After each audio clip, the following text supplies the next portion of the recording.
Mapagpalang araw po sa inyong lahat, lalo na sa mga nakapanood ng aking mga video. Una sa lahat, bago po ako magpapatuloy sa topiko tungkol sa tunay na mananamba ng ating banal na Ama, Diyos sa langit, ay nais ko po saysayin ang mga nakaraang katuruan ko. Una, sino nga ba ang tunay na naghahanap ng tunay na mananamba? Walang iba kundi ang ating banal na Ama, Diyos sa langit. Lamang ang naghahanap ng tunay na mananamba na ito'y mababasa sa aklat ng Juan, Kapitulo 4, versikulo 21 hanggang 24.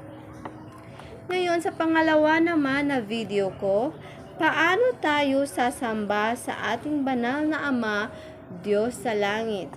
Bilang tunay na mga mananamba sa ating banal na Ama, Diyos sa langit, ay kinailangan po natin matutunan kung paano tayo sasamba sa Kanya.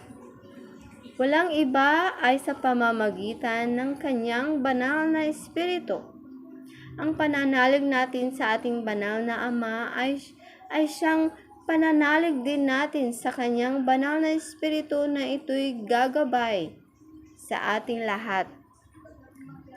Kapag tayo ay sasamba sa Diyos na banal Ama sa langit, mas lalo rin nating sasambahin ang Kanyang banal na Espiritu na ito'y maggagabay sa ating lahat, na kinailangan po na ang bawat Kristiyano ay kinikilala ang banal na Espiritu ng Diyos bilang tunay na mananamba. At sa pangalawa naman ay sa pamamagitan ng katotohanan. Ganyan po tayo sasamba sa pamamagitan ng Espiritu ng Diyos at sa pamamagitan ng katotohanan na kinailangan po ang bawat Kristiyano sa buong mundo na natutunan ang katotohanan. Katotohanan tungkol sa banal na Ama, katotohanan bilang anak ng Diyos, katotohanan bilang mananamba niya, katotohanan bilang lingkod rin niya. Ganyan po ang paano tayo sasamba sa ating banal na Ama, Diyos sa langit. Sa pangatlo namang video ko ay bakit kinailangan natin na magsamba sa Diyos na banal Ama sa langit. Kinailangan po natin magsamba sa Diyos na banal Ama sa langit sapagkat nasusulat na ang Kanyang banal na Espiritu lamang ang siyang makapagturo sa atin sa lahat ng katotohanan. At siya rin ang magpapaalala sa ating lahat.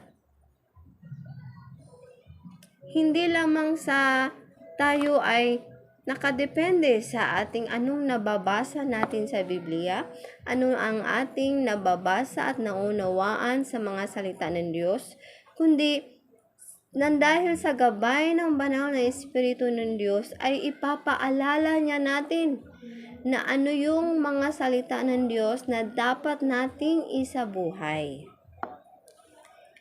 At pangalawa naman, bakit kinailangan natin magsamba sa Diyos na banal Ama sa langit? Sapagkat ang tunay na mga ginagabayan ng banal na Espiritu ang siyang tunay na mga anak ng Diyos lamang.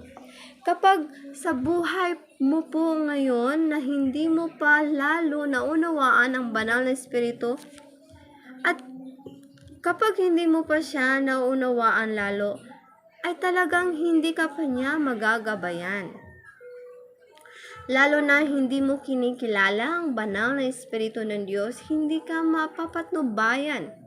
Sapagkat ang pinapatnubayan ng banal na Espiritu ng Diyos ay siyang tunay na mga anak ng Diyos lamang, na ito ay mababasa sa Aklat ng Roma, Kapitulo 8, versikulo 11 hanggang 15.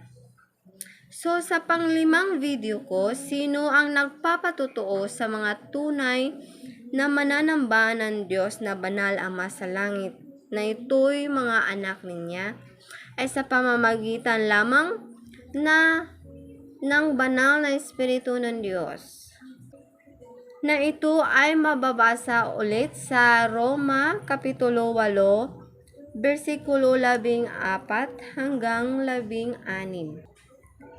Paano po nagpapatotoo ang banal na Espiritu ng Diyos Ama sa langit sa kanyang mga anak at tunay na mga mananamba rin niya? Ay sa pamamagitan ng mga bunga ng banal na Espiritu. When we are living in the Holy Spirit of God, there will be a result of living in the Holy Spirit of God. Ang mga bunga ng banal na Espiritu ay siyang resulta po ng pamumuhay ayon sa banal na Espiritu ng Diyos. Ebidensya po ito na pinapatnubayan ka ng banal na Espiritu ng Diyos. Ikaw ay tunay na mananamba ng Diyos kapag ikaw ay mayroong pag-ibig, kagalakan, kapayapaan, katapatan, kabaitan, katiyagaan, kabutihan, kahinahunan, at pagpipigil sa sarili. Diyan po nagtatapos ang aking katuruan tungkol sa tunay na mananamba ng Diyos na sumasamba sa kanyang banal na Espiritu. Ngayon naman ay ipagpapatuloy ko ang tunay na mananamba ng Diyos na sumasamba sa banal na Ama Diyos sa langit sa katotohanan naman. At nawa ay makinig po tayo, susubaybayan po natin ang paano po natin sasambahin ang Diyos, banal na Ama sa langit sa katotohanan po.